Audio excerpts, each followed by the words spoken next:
Exodus chapter 8, verse 1 to 32. 1 week later, frogs covered the land.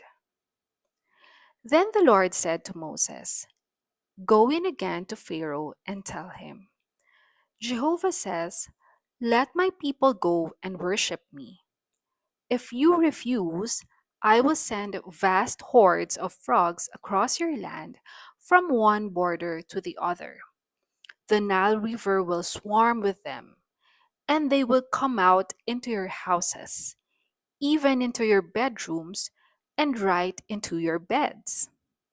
Every home in Egypt will be filled with them. They will fill your ovens and your kneading bowls. You and your people will be immersed in them." Then the Lord said to Moses, "Instruct Aaron to point the rod toward all the rivers, streams, and pools of Egypt, so that there will be frogs in every corner of the land." Aaron did, and frogs covered the nation. But the magicians did the same with their secret arts, and they too caused frogs to come up upon the land.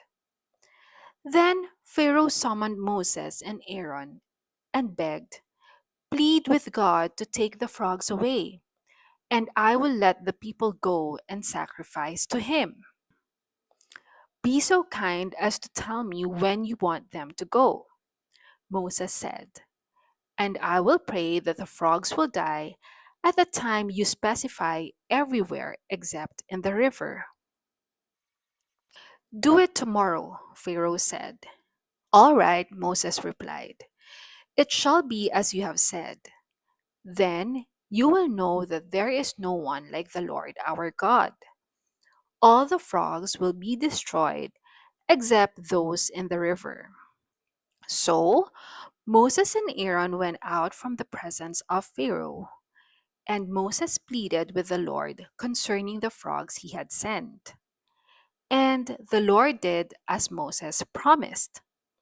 Dead frogs covered the countryside and filled the nation's homes. They were piled into great heaps, making a terrible stench throughout the land. But when Pharaoh saw that the frogs were gone, he hardened his heart and refused to let the people go, just as the Lord had predicted. Dust becomes itchy lice.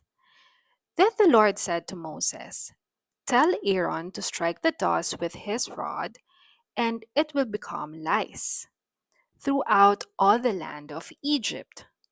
So Moses and Aaron did as God commanded, and suddenly lice infested the entire nation, covering the Egyptians and their animals.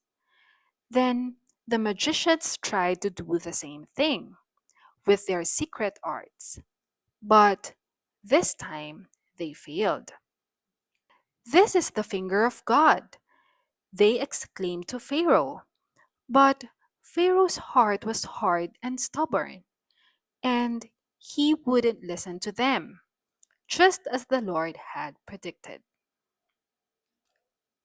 Swarms of flies in every Egyptian home.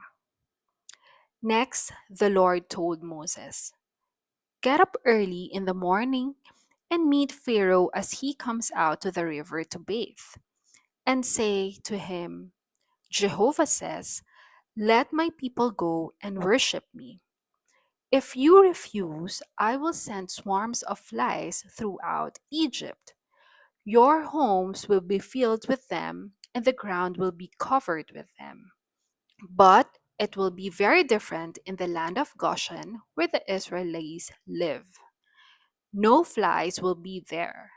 Thus you will know that I am the Lord God of all the earth. For I will make a distinction between your people and my people.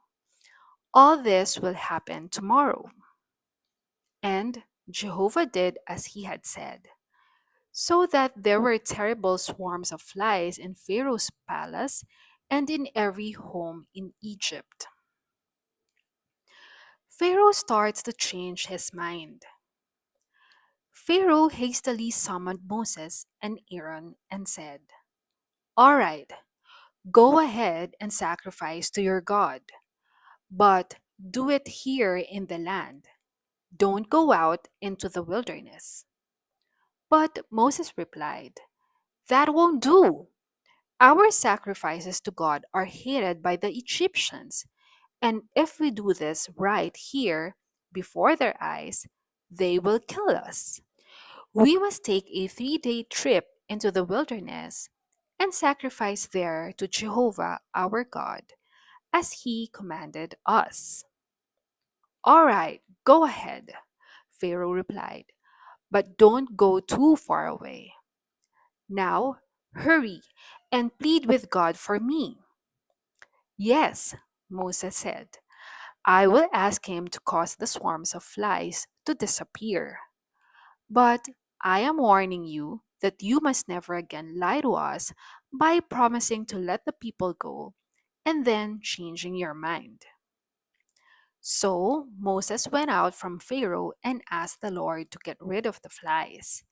And the Lord did as Moses asked and caused the swarms to disappear, so that not one remained. But Pharaoh hardened his heart again and did not let the people go. I'll leave these questions with you. Kindly share your thoughts and comment below.